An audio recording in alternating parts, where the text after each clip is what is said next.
إن الحمد لله نحمده ونستعينه ونستغفره ونعوذ بالله من شرور أنفسنا ومن سيئات أعمالنا من يهده الله فلا مضل له ومن يضلله فلا هادي له وأشهد أن لا إله إلا الله وحده لا شريك له وأشهد أن محمدا عبده ورسوله يا أيها الذين آمنوا اتقوا الله حق تقاته ولا تموتن إلا وأنتم مسلمون يا أيها الناس اتقوا ربكم الذي خلقكم من نفس واحدة وخلق منها زوجها وبث منهما رجالا كثيرا ونساء واتقوا الله الذي تساءلون به والأرحام إن الله كان عليكم رقيبا يا أيها الذين آمنوا اتقوا الله وقولوا قولا سديدا يصلح لكم أعمالكم ويغفر لكم ذنوبكم ومن يطع الله ورسوله فقد فاز فوزا عظيما أما بعد فإن خير الحديث كتاب الله وخير الهدي هدي محمد صلى الله عليه وسلم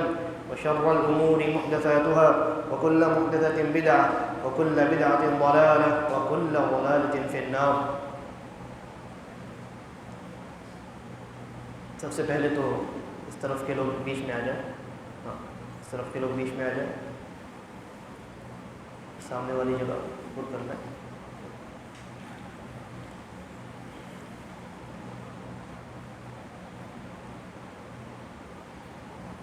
اللہ تبارک و تعالیٰ کے فضل و احسان سے آپ کی اس مسجد میں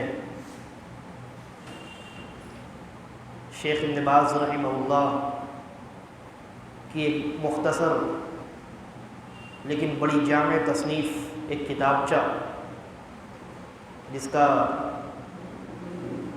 نام الاصول الثلاثہ ہے، یعنی دین کے 3 بنیادی اصول اور ان کے دلائل. اس کتاب کی تشریح کے سلسلے کو شروع کیا گیا تھا اور میرے خیال سے آج کا یہ سیشن اس کتاب کی شرح کا تیسرا سیشن ہے. اس سے قبل کہ جو 2 سیشنز ہوئے ہیں 2 یا 3، تو ان میں آپ کے سامنے یہ بات پیش کی گئی کہ یہ جو کتاب ہے الاصول الثلاثہ یعنی 3 بنیادی اصول، اس کتاب میں مؤلف نے پہلے کتاب کی شروعات میں 2 مقدمے رکھے ہیں اور دونوں مقدموں کے بعد اصل کتاب کو انہوں نے شروع کیا. الحمدللہ ان دونوں مقدموں پر ہم گفتگو کر چکے ہیں، لہذا اس کو دہرانے کی ضرورت نہیں. اس کتاب کا جو بنیادی موضوع ہے وہ کیا ہے؟ 3 بنیادی اصول. وہ کون سے 3 بنیادی اصول ہیں؟ قبر میں پوچھے جانے والے جو 3 سوالات ہیں: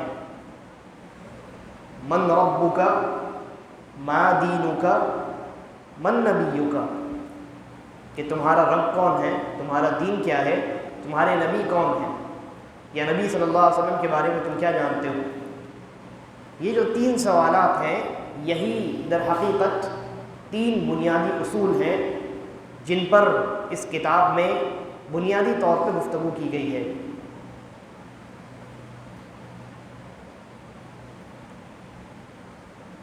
مؤلف نے سب سے پہلا سوال قبر میں ہوگا وہ کیا ہوگا؟ من ربک، تمہارا رب کون ہے. اور آپ جانتے ہیں کہ قبر میں جس نے ان 3 سوالات کے جوابات دے دیے تو آگے کے جو مراحل ہیں، آگے کے جو منازل ہیں بہت آسان ہے اس کے لیے. لیکن جو کوئی ان 3 سوالات کے جوابات میں گڑبڑی یا غلطی کا شکار ہو گیا تو آگے کے مراحل اس کے لیے بڑے سخت ہیں.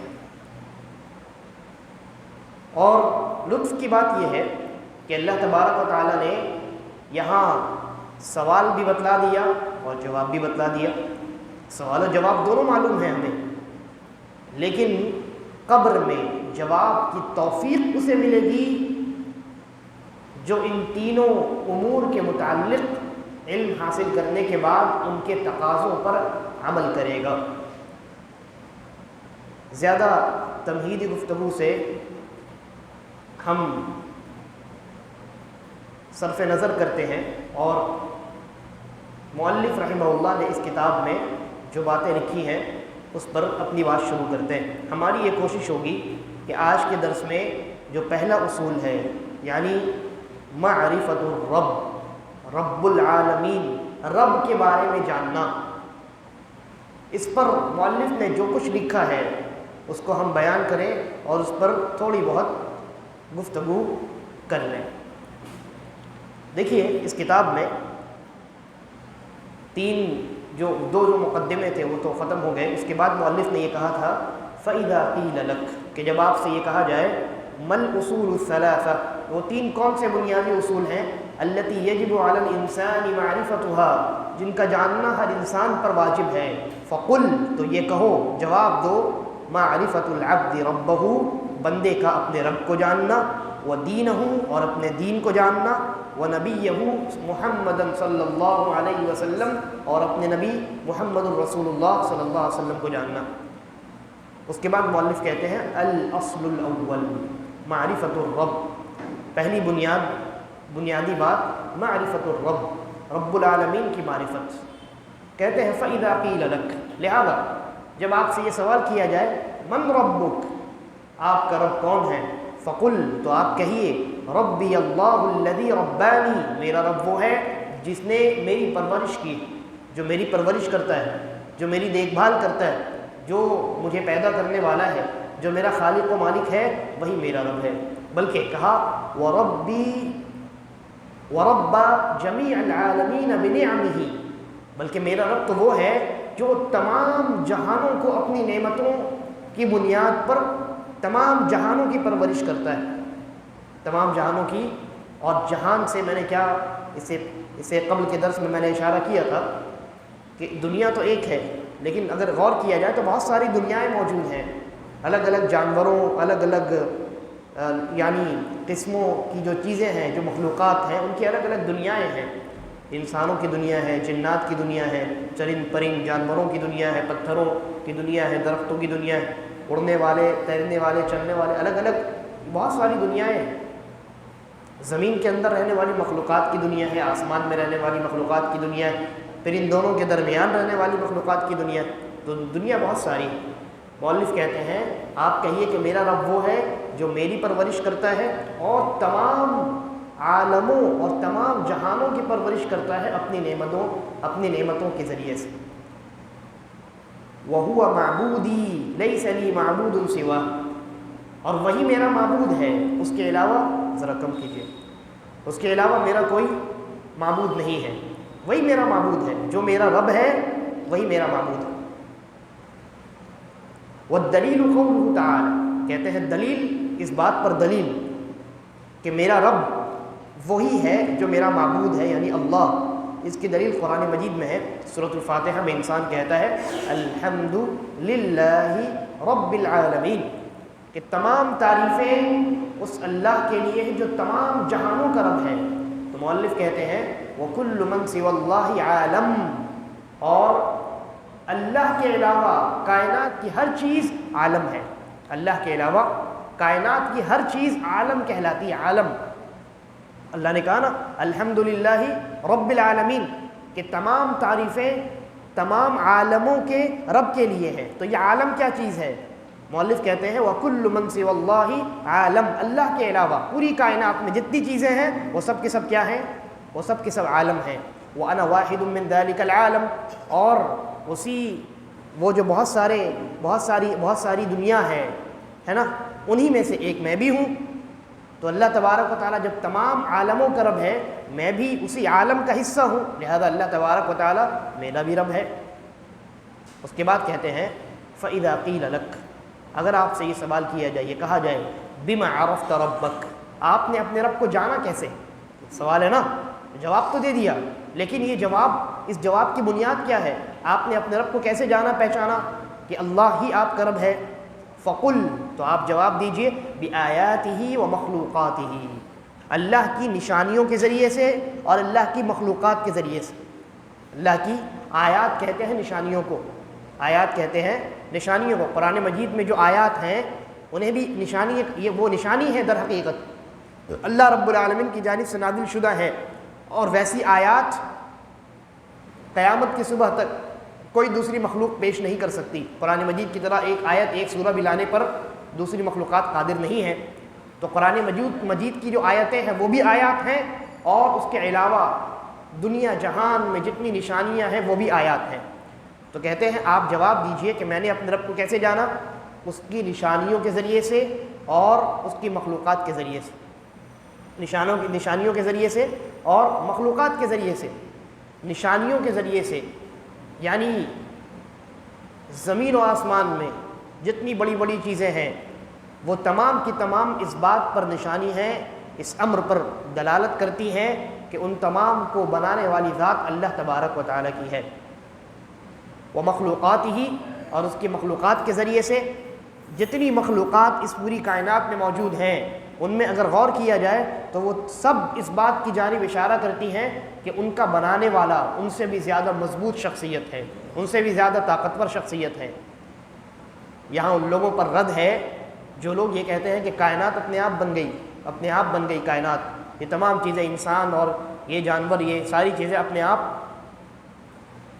وجود میں آ گئے۔ اس لیے کہ آپ اگر ان تمام مخلوقات میں غور کریں تو آپ یہ دیکھیں گے کہ ہر ایک مخلوق ایک پرفیکٹ سسٹم کے تحت چلتی ہے۔ ہر ایک مخلوق اور اس مخلوق کی جو دنیا ہے وہ ایک پرفیکٹ سسٹم کے تحت چل رہی ہے۔ انسانوں کی دنیا جو ہے وہ ایک الگ دنیا ہے، جانوروں کی دنیا ایک الگ دنیا ہے۔ کیا آپ نے دیکھا ہے کہ انسانوں کی دنیا اور جانوروں کی دنیا آپس میں کلیش کر گئی؟ کبھی ایسا نہیں ہوتا ہے، اور اگر ایسا کرنے کی کوشش کی جاتی ہے تو بگاڑ پیدا ہو جاتا ہے۔ پھر اللہ کی مخلوقات، زمین میں تو بہت ساری بڑے بڑے پہاڑ ہیں، سمندر ہیں، یہ تمام اللہ کی مخلوقات ہیں، یہ اپنی جگہ پر ٹھہرے ہوئے ہیں، اور ان کا ایک سسٹم، ایک نظام ہے جن کو انسان آج تک سمجھتا آ رہا ہے۔ بلکہ جو سمندر ہے، آپ جانتے ہیں کہ سمندر کو سائنسدانوں نے جتنا ڈسکور کیا ہے وہ تقریباً 1 سے 2% ہے۔ یعنی آج تک سائنسدانوں نے سمندر کے بارے میں جتنی معلومات حاصل کی ہے وہ سمندر کا صرف 1 یا 2% ہے۔ 99 یا 98% ابھی انسانوں کو معلوم ہی نہیں ہے کہ سمندر کے اندر ہے کیا۔ اور پھر زمین کی بات چھوڑ دیجیے، آسمان میں دیکھیے چاند اور یہ ستارے اور یہ تمام مخلوقات جو آسمان میں ہیں جن کو ہم صبح شام دیکھتے ہیں، یہ تمام اس بات پر دلیل ہے کہ ان کا نظام اتنا پرفیکٹ ہے اور یہ اتنی مضبوط چیزیں ہیں، ان کا بنانے والا ان سے کس قدر مضبوط ہوگا اور ان کا بنانے والا کس قدر پرفیکشن والا ہوگا۔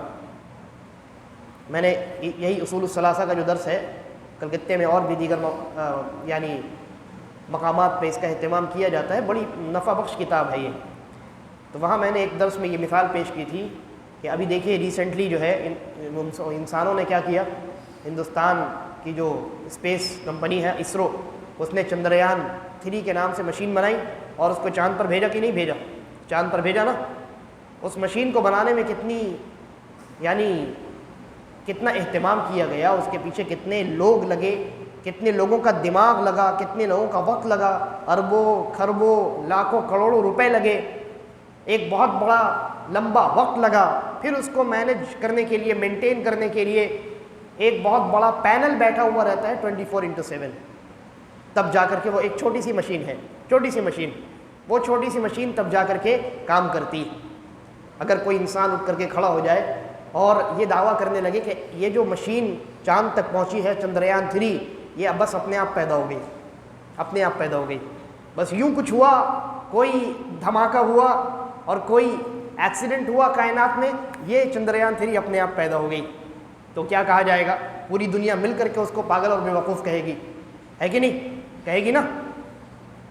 کیوں؟ اس لیے کہ وہ دیکھتے ہیں کہ یہ مشین بڑی پیچیدہ ہے، یعنی اس کا سسٹم بڑا پیچیدہ ہے، اور اس کے پیچھے ایک بہت بڑے ادارے کا ہاتھ ہے، بہت سارے لوگوں کی ایفرٹ ہے، ان کی کوششیں ہیں، اتنا پیسہ خرچ ہوا ہے، تب جا کر کے ایک مشین جو ہے وہ تیار ہوئی۔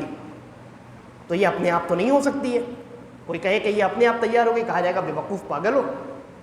تو سوال یہ ہے کہ آپ نے یہ جو مشین بنائی ہے، جس کائنات کے اندر بنائی ہے، وہ کائنات کہ جس کو آپ ابھی سمجھ ہی رہے ہیں، جس کے بارے میں آپ کو بہت کم معلومات ہے، اور جتنی معلومات ہے اتنی معلومات بھی آپ کو صحیح طریقے پر نہیں ہے، اور جتنی معلومات آپ نے کائنات کے بارے میں حاصل کی ہے وہ اس بات پر دلیل ہے کہ یہ کائنات بہت پیچیدہ ہے، لیکن پیچیدگی کے ساتھ ساتھ اس کا ہر نظام انتہائی پرفیکشن کے ساتھ چلتا ہے۔ کبھی آپ نے دیکھا سورج اور چاند آپس میں ٹکرا گئے ہوں؟ کبھی ایسا نہیں ہوتا ہے۔ زمین سے کوئی چیز آ کر کے ٹکرا گئی ہو، جب تک زمین کو باقی رہنا ہے تب تک باقی رہے گی، جب تک اللہ کو باقی رکھنا ہے۔ تو جب ایک چھوٹی سی مشین اپنے آپ نہیں بن سکتی، اتنی بڑی کائنات اپنے آپ کیسے بن سکتی ہے، جس کے اندر بہت پیچیدہ سسٹم لیکن انتہائی پرفیکشن کے ساتھ چل رہا ہے؟ تو جو انسان چھوٹی سی مشین کو کہے کہ اپنے آپ پیدا ہوگی وہ بے وقوف، تو اتنی بڑی کائنات کے بارے میں یہ دعویٰ کرنے والا کہ یہ ایک حادثے کا نتیجہ ہے، یہ اپنے آپ پیدا ہو گئی، اس کا کوئی بنانے والا نہیں ہے، وہ کتنا بڑا بے وقوف۔ لہذا مخلوقات اللہ تبارک و تعالیٰ نے، یہ مؤلف نے کہا کہ جب آپ سے کوئی پوچھے کہ آپ کا رب اللہ ہے، آپ نے جانا کیسے، تو آپ کہیے کہ ہم نے اپنے رب کو اس کی نشانیوں اور اس کی ان تمام مخلوقات کے ذریعے سے جانا ہے۔ یہ تمام مخلوقات بتاتی ہیں کہ ہمارا بنانے والا ایک ہے، اور وہ ایسی ذات ہے کہ جو کامل و مکمل ہے، جو کمپلیٹ ہے اور پرفیکٹ ہے۔ مؤلف کہتے ہیں وَمِن مخلوقاتی وَمِن آیاتہ، اللہ کی نشانیوں کی جہاں تک بات ہے تو اللہ کی نشانیوں میں سے اللیل والنہار والشمس والقمر، دن اور رات اور سورج اور چاند، یہ سب اللہ کی نشانیاں ہی تو ہیں۔ وَمِن مخلوقاتہ، اور اللہ کی مخلوقات کی جہاں تک بات ہے تو السماوات السبع والارضون السبع ومن فیہن وما بینہما، کہ 7 آسمان اور 7 زمین اور جو ان کے اندر ہے اور جو ان کے درمیان ہے، یہ تمام چیزیں اللہ نے پیدا کی ہیں۔ انہی چیزوں کو دیکھ کر کے ہم اللہ رب العالمین کو جانتے پہچانتے ہیں۔ والدلیل قولہ تعالی، اور اس بات پر دلیل قرآن مجید کی یہ آیت ہے وَمِنْ آیَاتِهِ، اللہ کی نشانیوں میں سے اللیل والنہار، رات اور دن ہے، والشمس والقمر، سورج اور چاند ہے، لا تسجدوا للشمس ولا للقمر، لہذا سورج اور چاند کو سجدہ نہ کرو، ان کی عبادت نہ کرو۔ آج انسانوں کی ایک جماعت ہے جو صبح صبح اٹھ کر کے سوریہ نمسکار کرتی، سورج کی عبادت کرتی۔ قرآن کہتا ہے لا تسجدوا للشمس ولا للقمر، نہ سورج کو سجدہ کرو نہ چاند کو سجدہ کرو، واسجدوا للہ، بلکہ اس ذات کو سجدہ کرو، اس اللہ کو سجدہ کرو، الذی خلقہن، جس ذات نے اور جس اللہ نے ان دونوں کو پیدا کیا، ان کنتم ایاہ تعبدون، اگر حقیقت میں تم اس کی عبادت کر رہے ہو۔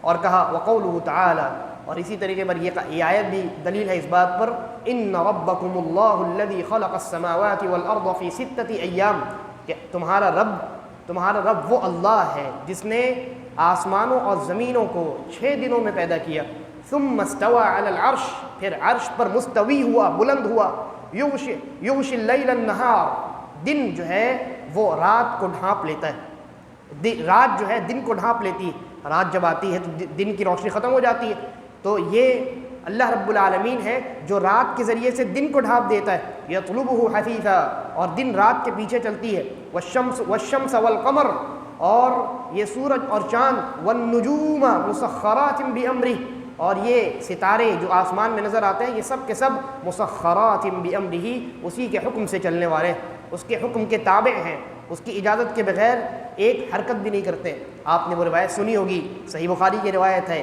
یہ جو سورج نکلتا ہے طلوع ہوتا ہے، یہ غروب ہونے کے بعد، یہ سورج جب ڈوب جاتا ہے تو ڈوبنے کے بعد اور نکلنے سے پہلے نبی اکرم صلی اللہ علیہ وسلم فرماتے ہیں کہ یہ اللہ رب العالمین کے عرش کے پاس جا کر کے سجدہ ریز ہو جاتا ہے۔ جی ہاں، یہ جو سورج ہے یہ اللہ رب العالمین کے عرش کے پاس جا کر کے سجدہ ریز ہو جاتا ہے، سجدہ کرتا ہے۔ اس کے بعد جب اللہ تبارک و تعالیٰ اس کو دوبارہ نکلنے کی اجازت دیتا ہے تب یہ سورج دوبارہ نکلتا ہے، اور جب اللہ اجازت نہیں دے گا تب کیا ہوگا؟ تب یہ سورج جہاں سے نکلتا ہے اس کے اپوزٹ ڈائریکشن سے نکلے گا، اور جب یہ اپوزٹ ڈائریکشن سے نکلے گا تو کیا ہوگا؟ توبہ کا دروازہ بند کر دیا جائے گا، ہے نا۔ تو یہ سورج اور یہ چاند، یہ سب کے سب اللہ رب العالمین کے حکم کے تابع ہیں۔ اور کہا الا لہ الخلق والامر، یہ وہی اللہ رب العالمین ہے کہ پیدا کرنا اور معاملات کو چلانا جس کے ہاتھ میں ہے۔ تبارک اللہ رب العالمین، تمام جہانوں کا جو رب ہے اللہ بڑا بابرکت ہے۔ اس کے بعد مؤلف فرماتے ہیں والرب هو المعبود، یہاں تک تو آپ نے جان لیا کہ آپ کا رب کون ہے، اور آپ نے اپنے رب کو، پالنے والے کو، پرورش کرنے والے کو، پیدا کرنے والے کو، اپنے کیئر ٹیکر کو آپ نے جانا کیسے، پہچانا کیسے، اپنے کریٹر کو آپ نے کیسے جانا پہچانا، یہ تو آپ نے جان لیا۔ اب جب آپ نے اتنا جان لیا ہے تو اس علم کا، اس جانکاری کا ایک تقاضا ہے، وہ تقاضا یہ ہے کہ جب آپ نے یہ جان لیا، مان لیا کہ آپ کا رب اللہ ہے، تو اس جانکاری کا یہ تقاضا ہے کہ آپ عبادت بھی صرف اللہ کی کریں۔ جو رب ہوگا وہی عبادت کا مستحق ہوگا۔ ایسا نہیں ہو سکتا کہ رب کوئی اور ہے، عبادت کا مستحق کوئی اور ہے، ایسا پاسبل نہیں۔ کیوں نہیں ہے؟ کیونکہ عبادت کا معنی کیا ہوتا ہے؟ عبادت کا معنی کیا ہوتا ہے؟ عبادت کا معنی ہوتا ہے التذلل، عاجزی، انکساری اختیار کرنا، عاجزی اور انکساری اختیار کرنا، اپنے آپ کو حقیر بنا کر کے کسی کے سامنے پیش کرنا، یہ التذلل اور انکساری اور تواضع ہے۔ لہذا عبادت کی جو روح ہے وہ یہ ہے کہ انسان اپنے رب کے سامنے اپنے آپ کو عاجز اور یعنی لاچار اور مجبور بنا کر کے پیش کرے، اور اپنے رب کے کامل و مکمل ہونے کا اعتقاد رکھے۔ یہ عبادت ہے، عبادت کی یہ روح ہے کہ انسان عاجزی اور انکساری اختیار کرے۔ ظاہر سی بات ہے، انسان کس کے سامنے مجبور ہوگا؟ جو اس کا خالق ہے، جو اس کا مالک ہے۔ بھائی مالک کوئی اور ہے، اور کوئی انسان کسی اور کے سامنے مجبوری دکھائے کہ ہم آپ کے قبضۂ قدرت میں ہیں، آپ کے رحم و کرم پہ پل رہے ہیں، تو یہ بے وقوفی ہے کہ نہیں؟ ہے کہ نہیں بے وقوفی؟ ایک آدمی دوسرے کوئی بڑا آدمی ہے، وہ آپ کا خیال رکھتا ہے، آپ کی دیکھ بھال کرتا ہے، آپ کی ہر ضرورت پوری کرتا ہے، اور آپ کسی اور آدمی کے پاس جا کر کے اس کے سامنے بیٹھیں اور اس کا پیر دبائے کہیں کہ آپ کا بڑا شکریہ، تو یہ بے وقوفی ہے کہ نہیں؟ ہے کہ نہیں؟ تو فطرت کا تقاضا بھی یہ ہے کہ جو مالک ہوگا، جو خالق ہوگا، جو دیکھ بھال کرنے والا ہے، جس کی مرضی سے یہ سانسیں آتی اور جاتی ہیں، ہمارا یہ سر اسی کے سامنے جھکنا چاہیے۔ یہی تو توحید ہے اور یہی عبادت ہے۔ تو مؤلف رحمہ اللہ کہتے ہیں وَالرَّبُّ هُوَ الْمَعْبُودُ، رب ہی معبود ہے۔ وَالدَّلِيلُ قَوْلُهُ تَعَالَى، اور دلیل قرآن مجید کی آیت ہے یا ایھا الناس، اللہ نے کہا سورہ بقرہ میں جہاں وہ دوسرا رکوع شروع ہوتا ہے، کہا یا ایھا الناس، اے تمام کے تمام انسانوں، اعبدوا ربکم، اپنے اس رب کی عبادت کرو، الذی خلقکم، جس نے تمہیں پیدا کیا، والذین من قبلکم، اور جس نے تم سے پہلے لوگوں کو پیدا کیا، لعلکم تتقون، تاکہ تم تقوی اختیار کرنے والے بنو۔ تو جس نے پیدا کیا، جو ہمارا مالک و خالق ہے، ہم اسی کے سامنے عاجزی اور انکساری اختیار کریں گے نا، اسی کی عبادت نہ کریں گے، کسی اور کی عبادت ہم کیسے کر سکتے ہیں؟ الذی جعل لکم الارض فراشا، جس نے زمین کو تمہارے لیے فرش بنا دیا، والسماء بناء، آسمان کو چھت بنا دیا، وانزل من السماء ماء، آسمان سے جو بارش نازل کرتا ہے، فاخرج به من الثمرات رزقا لکم، اور اس بارش کے نتیجے میں جس نے زمین سے تمہارے لیے پھل اور کھانے اور پینے کے لیے روزی پیدا کر دی، فلا تجعلوا للہ اندادا وانتم تعلمون، لہذا جان بوجھ کر اللہ کا شریک نہ بناؤ۔ تم سب جانتے بوجھتے ہو کہ تمہارا رب کون ہے، خالق مالک کون ہے، پھر کسی اور کے لیے بھی عبادت کو انجام دیتے ہو۔ تم جان بوجھ کر کے ایسا کرتے ہو، ایسا نہ کرو، ہرگز ایسا نہ کرو۔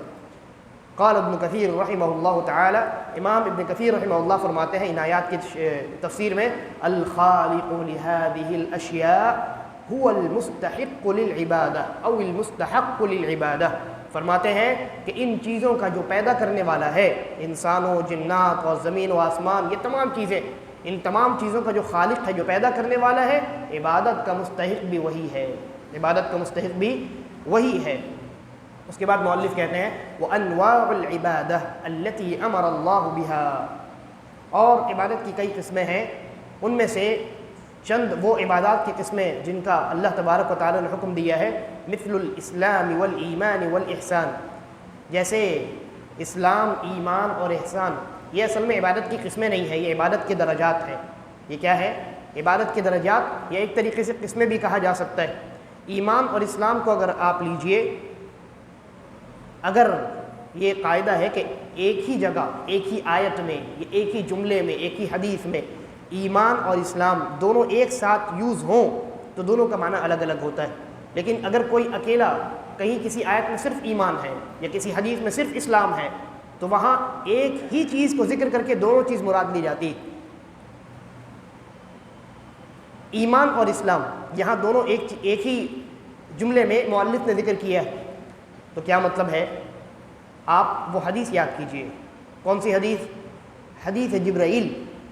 وہ حدیث معلوم ہے آپ کو، ایک مرتبہ حضرت جبرائیل علیہ السلام انسانی شکل و صورت میں صحابہ کرام اور نبی اکرم صلی اللہ علیہ وسلم کے درمیان تشریف لائے تھے۔ سارے صحابہ نے ان کو دیکھا، جب چلے گئے تب اللہ کی نبی نے خبر دیا یہ جبرائیل تھے جو تمہیں تمہارا دین سکھانے آئے تھے۔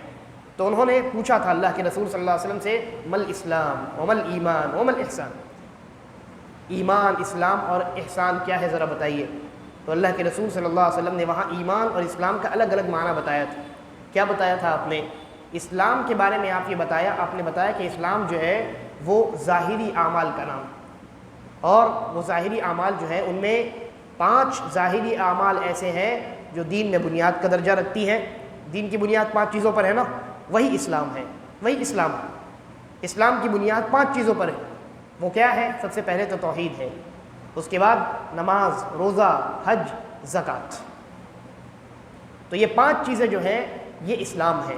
اور ایمان کیا ہے؟ ایمان 6 چیزوں پر یقین کامل رکھنے کا نام، پکا اور پختہ یقین رکھنے کا نام ایمان ہے، اور ساتھ ساتھ اس کے تقاضے کے مطابق عمل بھی کرنا ہوگا. وہ 6 چیزیں کیا ہیں؟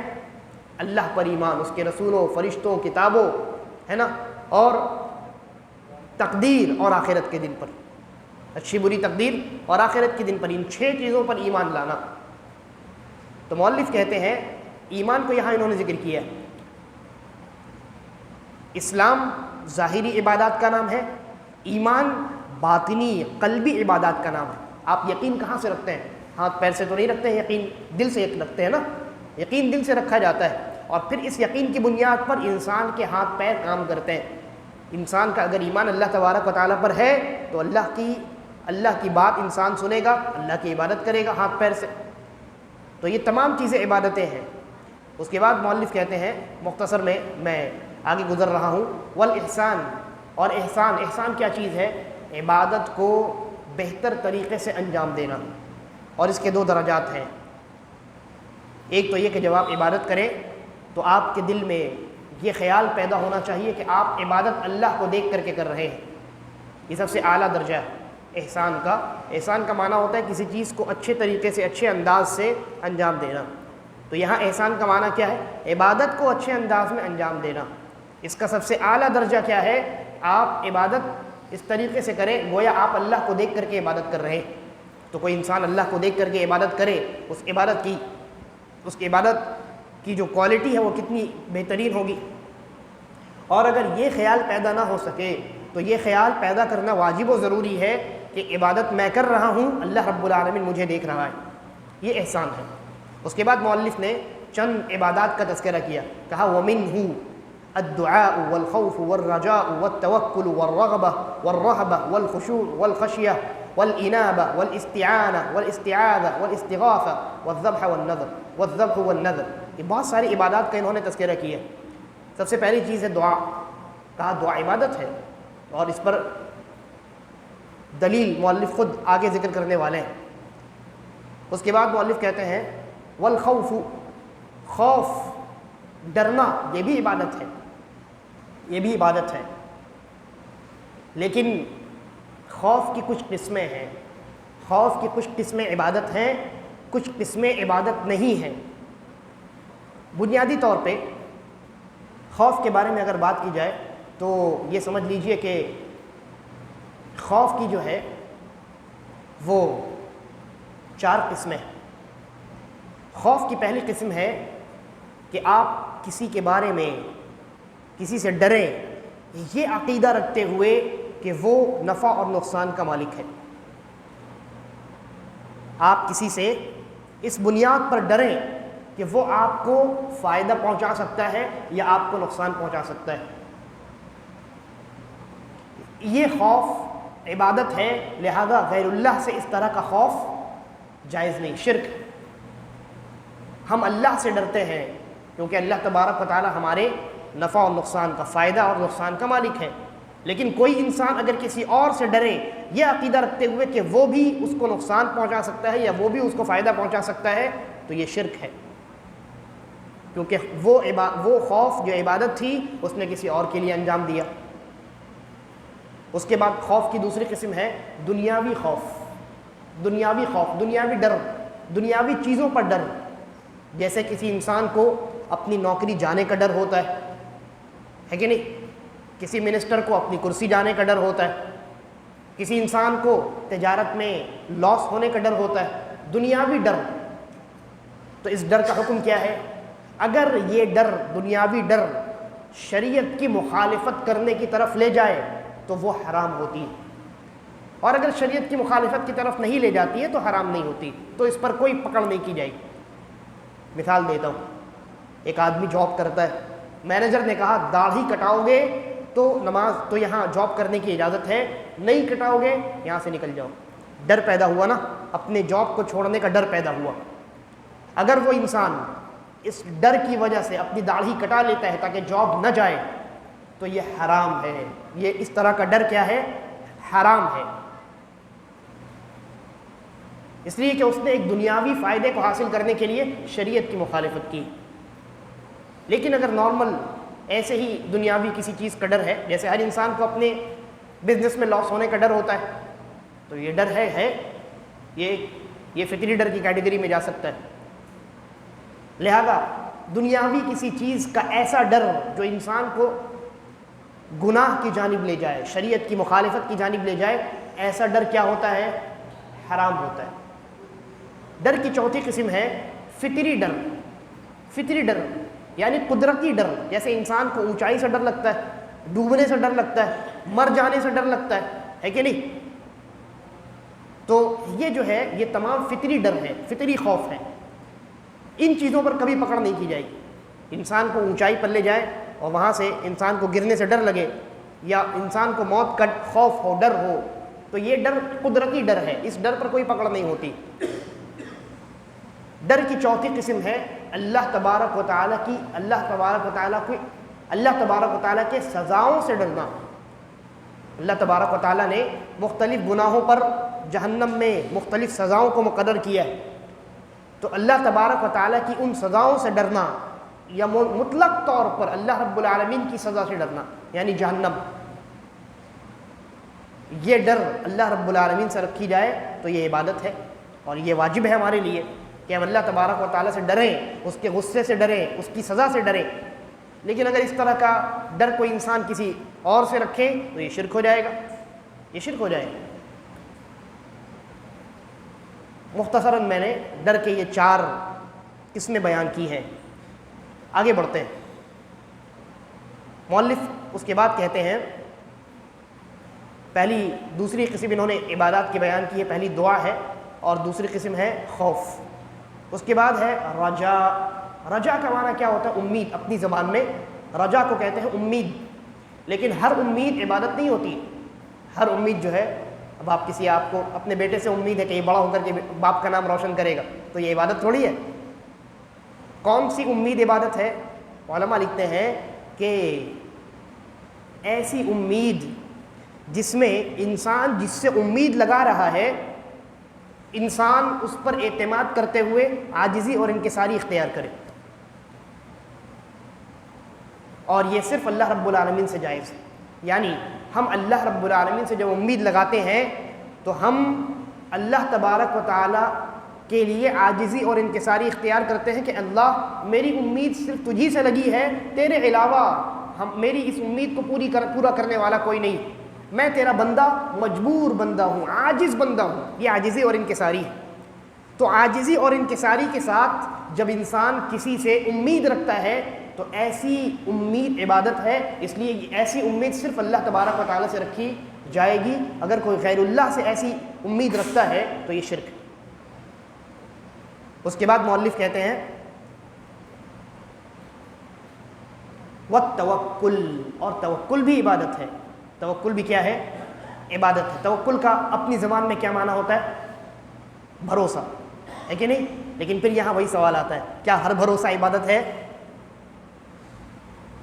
کیا ہر بھروسہ؟ آپ نے 10,000 روپے کسی اپنے دوست کو دیے کہ یہ لو، لے جا کر کے میرے گھر پہ دے دینا، آپ کو اپنے دوست پر بھروسہ ہے کہ نہیں؟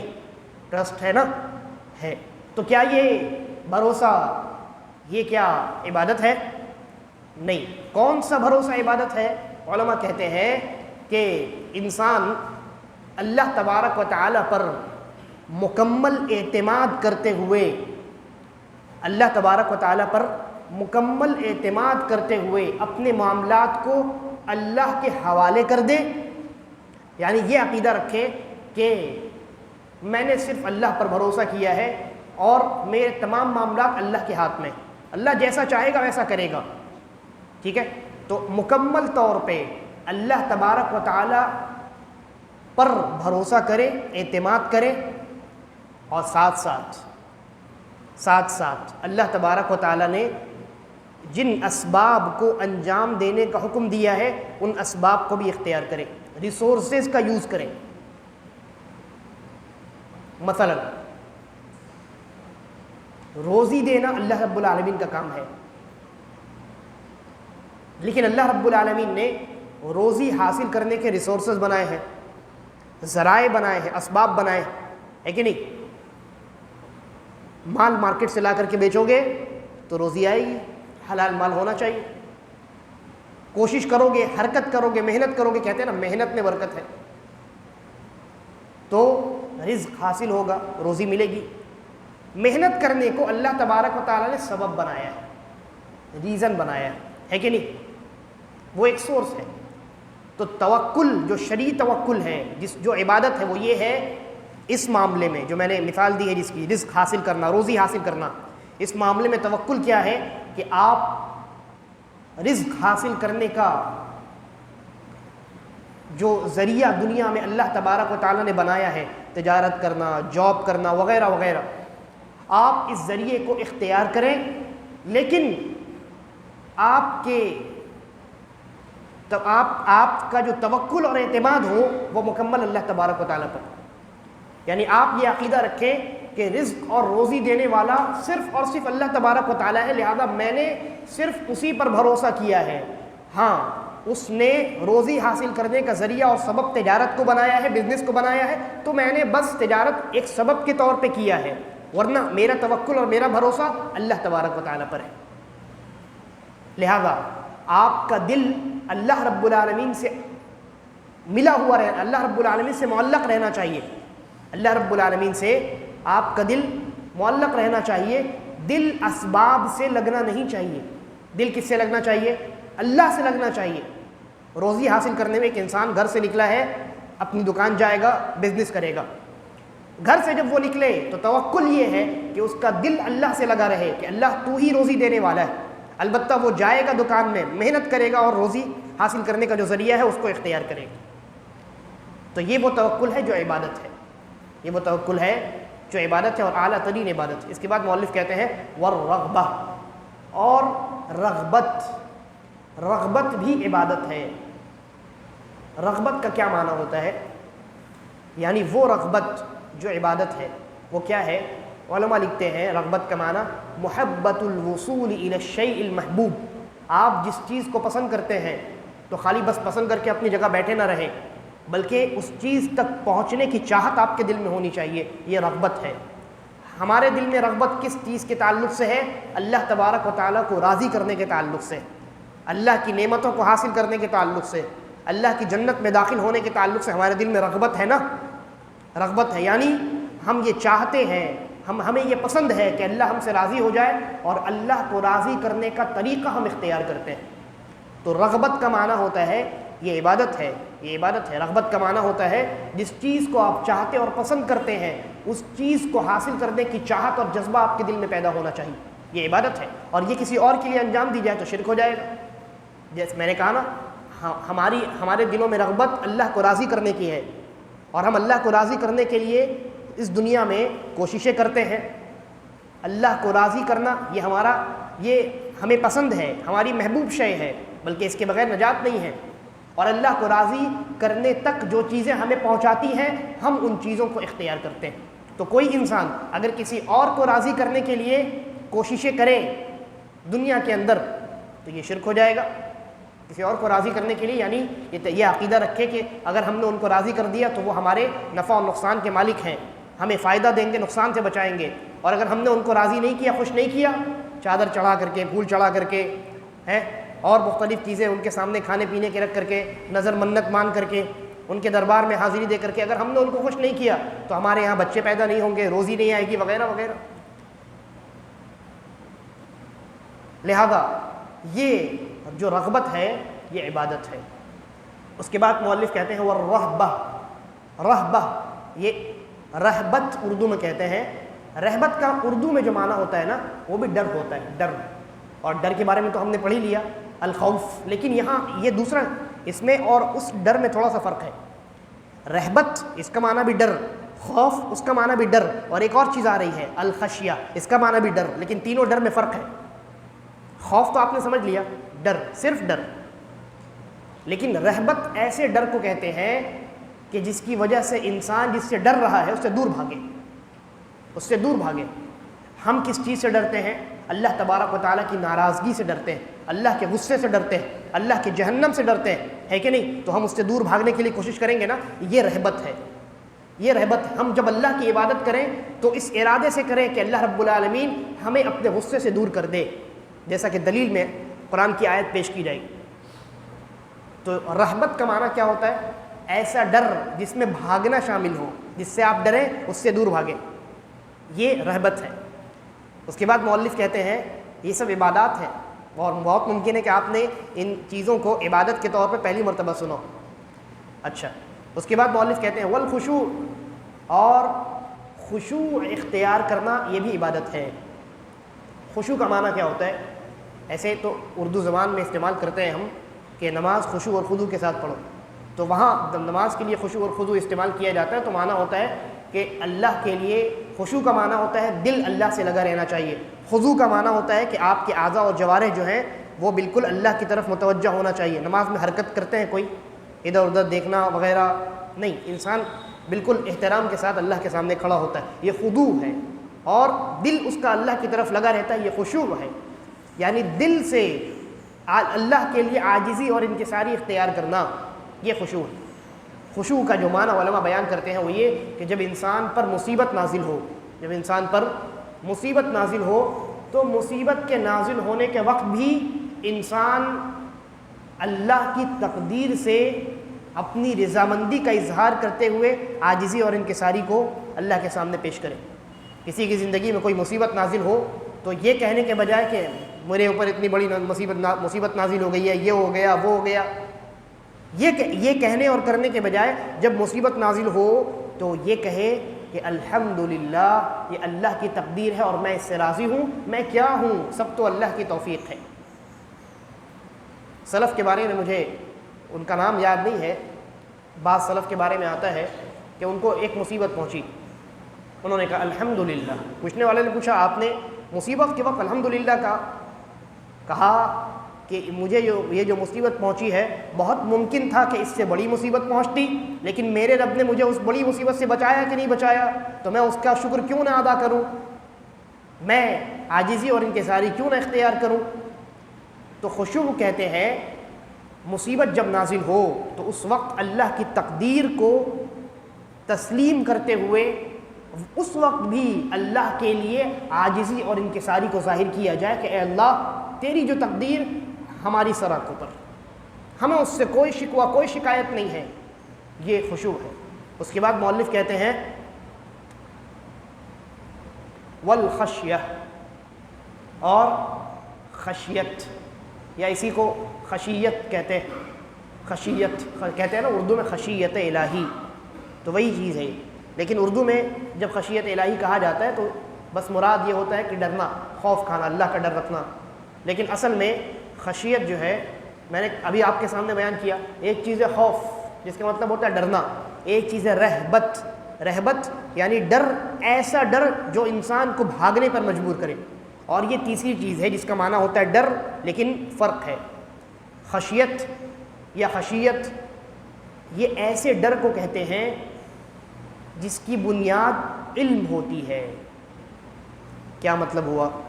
یعنی خشیت کہتے ہیں انسان جب کسی کے بارے میں جانے اور اس کو پہچانے اور اس کے بارے میں علم حاصل کرے تو اس سے ڈرے، یہ خشیت ہے۔ کیا مطلب ہوا؟ اللہ تبارک و تعالیٰ کو ہم جانتے ہیں تو ہم اللہ رب العالمین کے بارے میں جتنا زیادہ علم حاصل کریں گے، اللہ کے بارے میں جتنی معرفت حاصل کریں گے، اللہ کی قدرت کو ہم اتنا زیادہ جانیں گے، ہے کہ نہیں؟ اللہ کی طاقت کو ہم اتنی زیادہ جانیں گے، اللہ کی پکڑ کو ہم اتنا زیادہ جانیں گے، اللہ کی رحمت اور اللہ کے عذاب سے ہم اتنا زیادہ واقف ہوں گے۔ تو ان چیزوں کی بنیاد پر جو ہمارے دل میں ڈر پیدا ہوتا ہے اس ڈر کو کہتے ہیں خشیت، الخشیہ یا خشیت۔ لہذا جو انسان اللہ رب العالمین کی معرفت جتنا زیادہ رکھے گا، اللہ کا ڈر اس کے دل میں اتنا زیادہ ہوگا۔ اس کو ایک مثال سے سمجھیے، محلے کا ایک بہت بڑا گنڈا ہے جو ہر وقت ہاتھ میں پسٹل لے کر کے رہتا ہے۔ ایک باہر سے ایک آدمی اس محلے میں داخل ہوا، دیکھا کہ ایک آدمی کھڑا ہے، ہاتھ میں پسٹل ہے، ڈرے گا نا، ڈر کے بھاگے گا، اس کے دل میں بھی ڈر ہے۔ لیکن اس محلے کے رہنے والے دوسرے جو لوگ ہیں، جو اس گنڈے کے بارے میں اچھی طریقے سے معرفت رکھتے ہیں، جانتے ہیں کہ بہت خطرناک آدمی اور اس نے اتنے مرڈرز کیے اور اس کا ریکارڈ ایسا ویسا ہے، تو اس کے دل میں کیسا ڈر ہے، جان کے ڈر رہا ہے، وہ پوری تفصیل جانتا ہے کہ نہیں۔ یہ بات میں نے مثال دی سمجھانے کے لیے، بس یہ مثال ہے، اس سے زیادہ اور کچھ نہیں، یہ سمجھانے کے لیے کہ وہ علم والا ڈر کیا ہوتا ہے۔ تو خشیت کہتے ہیں آپ جس سے ڈریں اس کے بارے میں جتنی زیادہ آپ کی معرفت ہوگی اتنا زیادہ آپ کے دل میں ڈر پیدا ہوگا۔ تو ایسا ڈر جس کی بنیاد معرفت اور علم ہو، اس کو ہم کہتے ہیں خشیت۔ اسی لیے جیسا کہ میں نے کہا کہ جو انسان اللہ کو جتنا زیادہ جانے گا، اللہ سے اتنا زیادہ ڈرے گا، کیونکہ جو انسان اللہ کو جتنا زیادہ جانے گا اتنا زیادہ اللہ کی طاقت و قوت، اللہ کی پکڑ وغیرہ کو جانے گا، تو اس کے دل میں اتنا زیادہ ڈر پیدا ہوگا۔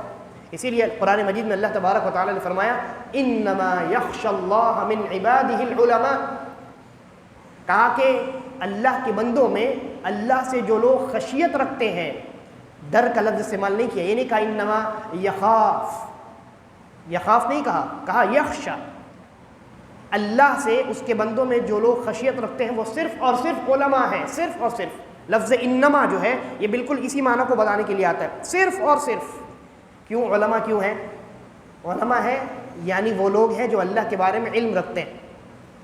تو جو انسان اللہ کے بارے میں علم رکھے گا، جانے گا، پہچانے گا، اور جتنا زیادہ جانے گا، پہچانے گا، اس کے دل میں اللہ کا ڈر، اللہ کا خوف جو ہے اتنا زیادہ پیدا ہوگا۔ تو ایسے ڈر اور ایسے خوف کو جس کی بنیاد علم ہو، معرفت ہو، اس کو کہتے ہیں خشیت، اور یہ بھی عبادت ہے۔ یہ بھی کیا ہے؟ عبادت ہے۔ اس کے بعد مؤلف کہتے ہیں الانابہ، الانابہ یہ بھی عبادت ہے۔ الانابہ کہتے ہیں لوٹنے کو، یعنی الانابہ سے کیا مراد ہے؟ الانابۃ الی اللہ، اللہ کی طرف لوٹنا۔ اللہ کی طرف لوٹنا دو طریقے سے ہوتا ہے۔ ایک تو یہ کہ ایک آدمی اللہ سے بہت دور ہے، گناہ کرتا ہے، نماز کچھ نہیں پڑھتا، جھوٹ بہت بولتا ہے، حرام حلال کچھ نہیں دیکھتا، نصیحت اس کو ہدایت ملی، توفیق ملی، اللہ کی طرف لوٹ گیا، نماز پڑھنا شروع کر دیا، حرام کمائی چھوڑ دیا، جھوٹ بولنا اس نے ترک کر دیا، نیک بندہ بن گیا، تو ہم کہیں گے اس نے اللہ کی طرف انابت اختیار کی ہے، وہ اللہ کی طرف لوٹ آیا ہے نا؟ یہ عبادت ہے، یہ عبادت ہے انابت۔ اور انابت کی ایک دوسری قسم ہے کہ ایک انسان گنہگار نہیں ہے، ایک انسان جو ہے وہ گنہگار نہیں ہے، نیک، اللہ کا نافرمان نہیں ہے، لیکن وہ مقصر ہے۔ مقصر ہے کیا معنی؟ یعنی عبادت تو کرتا ہے لیکن کچھ کمی ہے اس کی عبادت میں۔ جیسے کوئی انسان 5 وقت کی نمازیں پڑھتا ہے لیکن صرف فرض پڑھتا ہے، سنتوں کو چھوڑ دیتا ہے، تو گنہگار تو نہیں ہے راجح قول کے مطابق، اختلافی مسئلہ ہے، لیکن راجح قول یہ گنہگار نہیں، لیکن بہت بڑے خیر سے محروم ہے، تو اس کے نامہ اعمال میں عبادات میں کمی ہے کہ نہیں؟ تو وہ انسان اگر نمازوں کے بعد سنتوں کو بھی پڑھنا شروع کر دے، ہم کہیں گے اس نے بھی انابت الی اللہ کیا ہے، اللہ کی طرف یہ بھی لوٹا ہے۔ تو یہ اللہ کی طرف لوٹنا یہ بھی عبادت ہے، یہ بھی عبادت ہے۔ اس کے بعد مؤلف کہتے ہیں عبادت کی قسموں کو بیان کرتے ہوئے والاستعانہ، اور مدد طلب کرنا، مدد مانگنا، یہ بھی عبادت ہے۔ لیکن کس طرح کا مدد مانگنا؟ آپ نے گھر میں اپنی بیوی سے کہا ایک گلاس پانی لے کر کے آؤ، کیا یہ عبادت ہے؟ مدد مانگا نا آپ نے؟ نہیں۔ کون سی مدد عبادت ہے؟ علماء لکھتے ہیں کہ ایسی مدد کہ جس میں 2 چیزیں ہوں۔ پہلی چیز، آپ جس سے مدد مانگ رہے ہیں اپنے معاملات کو اس کے حوالے کر کے اس سے مدد مانگے کہ میں کچھ نہیں کر سکتا، جو کچھ کر سکتے ہیں آپ کر سکتے ہیں، یہ پہلی چیز ہو گئی۔ اپنے تمام معاملات اس کے حوالے کر دیں۔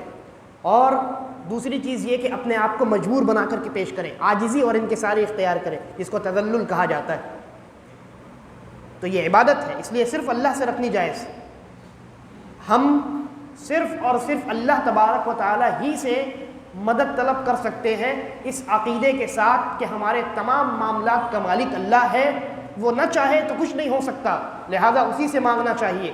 اور اس اعتقاد کے ساتھ کہ ہم تو کچھ نہیں ہیں، ہم اللہ کے سامنے حقیر و ذلیل ہیں، عاجز ہیں، لہذا اے اللہ تو ہماری مدد فرما. تو اس طرح کی مدد، وہ مدد جس کے اندر یہ دونوں چیزیں ہوں، ایک تو اپنے معاملات انسان اللہ کے حوالے کر دے، اور دوسرا اپنے آپ کو مجبور، ذلیل اور حقیر اور عاجز بنا کر کے اللہ کی خدمت میں پیش کرے. یہ دونوں چیزیں جس مدد طلب کرنے میں ہوں گی، ایسا مدد طلب کرنا کیا ہے؟ عبادت ہے. تو اس اعتقاد کے ساتھ آپ اگر کسی اور سے مدد طلب کریں تو یہ شرک ہو جائے گا، لیکن اگر اس اعتقاد کے ساتھ نہیں کریں تو شرک نہیں ہوگا، ہے کہ نہیں؟ آپ اگر اپنی بیوی سے کہیں ایک گلاس پانی لا کر کے دو، تو اس نے آپ کی ایک گلاس پانی لانے میں مدد کی ہے، لیکن کیا آپ نے یہ عقیدہ رکھا ہے کہ پانی پلانے اور لانے پر صرف وہی قادر ہے، اس کے علاوہ کوئی قادر نہیں ہے؟ ایسا نہیں ہے. کوئی بھی پانی لا سکتا ہے نا بھائی، کوئی بھی لا سکتا ہے. اور نہ ہی آپ نے اس کے سامنے اپنے آپ کو مجبور اور عاجز بنا کے پیش کیا کہ تم پانی نہیں پلاؤ گے تو کوئی نہیں پلائے گا، ایسا بھی نہیں. تو یہ عبادت نہیں ہے. اور اس پر دلیل قرآن مجید کے اندر نبی اکرم صلی اللہ علیہ وسلم کی حدیث کے اندر موجود ہے. اللہ تبارک و تعالیٰ نے فرمایا نا وَتَعَاوَنُوا عَلَى الْبِرِّ وَالتَّقْوَىٰ، اچھے کاموں میں ایک دوسرے کی مدد کرو. تو یہ ایک دوسرے کی مدد ہی تو ہے، ایک دوسرے کی مدد ہے، پانی پلانا، ایک دوسرے کا خیال رکھنا وغیرہ وغیرہ.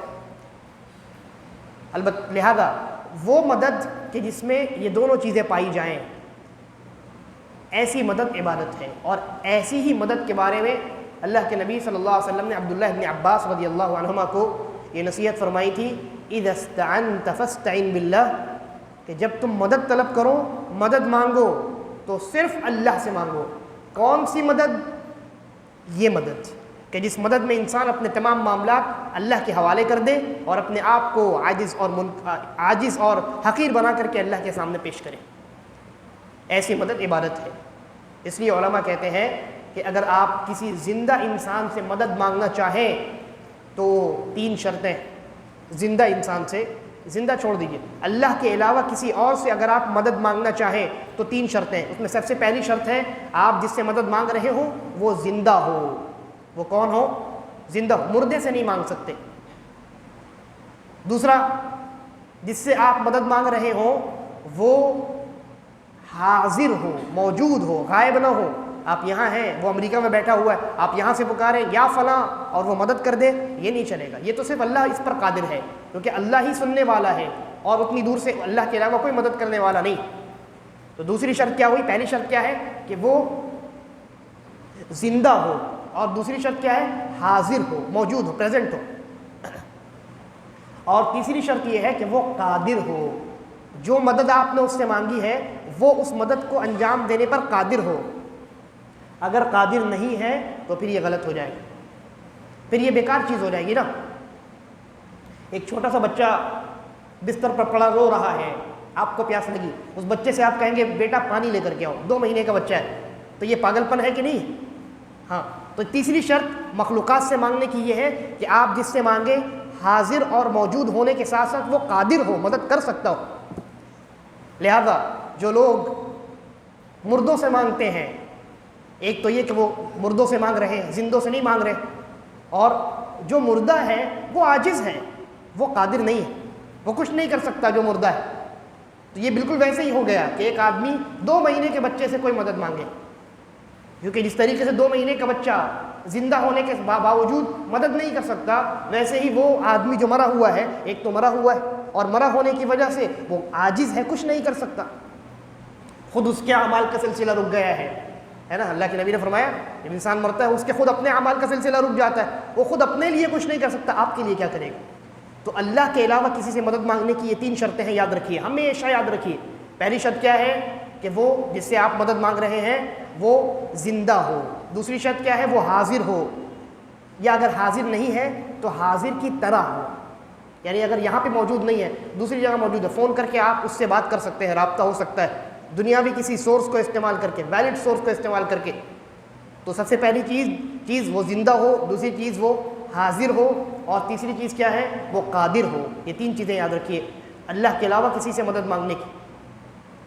تو آپ اپنی بیوی سے 1 گلاس پانی مانگتے ہیں، یہ شرک نہیں ہے کیونکہ یہ عبادت ہی نہیں ہے نا، اس لیے کہ آپ کی بیوی زندہ بھی ہے، موجود بھی ہے، اور پانی لانے پر قادر بھی ہے۔ تو بعض لوگ یہ اشکال پیش کرتے ہیں نا، اس کا جواب ہو گیا۔ اچھا، اس کے بعد مؤلف کہتے ہیں والاستغاثہ، اور استغاثت یہ بھی عبادت ہے۔ ہماری زبان میں استغاثت کا معنی یہی ہوتا ہے مدد طلب کرنا، لیکن اس میں تھوڑی سی خصوصیت ہے۔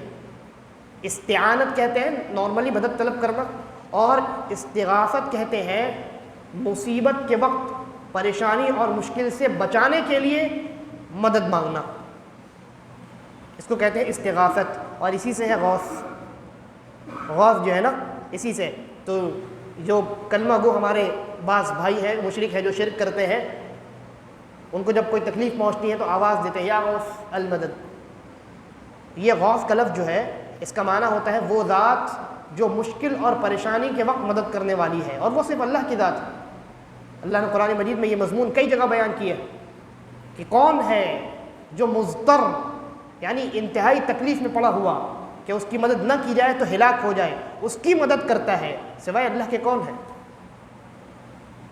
یہ جو ہے تمام قسمیں ہیں عبادت کی۔ اس کے بعد مؤلف نے کہا والذبح، اور ذبح کرنا۔ ذبح کرنا بھی عبادت ہے، ذبح کرنا بھی یہ عبادت ہے، لیکن یہاں بھی ذبح کرنے کی کچھ قسمیں ہیں۔ ذبح کی کچھ قسمیں عبادت ہے، کچھ قسمیں حرام ہیں، کچھ قسمیں جائز ہیں، اور کچھ قسمیں جو ہے میں نے بیان کر دیا عبادت کی کیٹیگری میں آتی ہے۔ یعنی اگر آپ یہ ذبح کرنا، جانور ذبح کرنا، اس کو اگر عبادت ہونے نہ ہونے، جائز ہونے حرام ہونے کے تعلق کے نظریے سے، اس کے اعتبار سے اگر آپ دیکھیں تو کل ملا کر کے اس کی 5 قسمیں بنتی ہیں۔ بہت آسان ہے، کوئی مشکل چیز نہیں بتا رہا ہوں میں۔ آپ جانتے ہیں چیزوں کو جو کیٹیگرائز کیا جاتا ہے تاکہ سمجھنے میں آسانی ہو، ہر علم میں یہ چیز ہوتی ہے۔ تو ذبح کرنا، جانور ذبح کرنا، اس کی 5 قسمیں ہیں۔ سب سے پہلی قسم کہ انسان اللہ کا تقرب حاصل کرنے کے لیے عاجزی اور انکساری کے ساتھ اللہ کے نام پر جانور ذبح کرے، تو یہ کیا ہے؟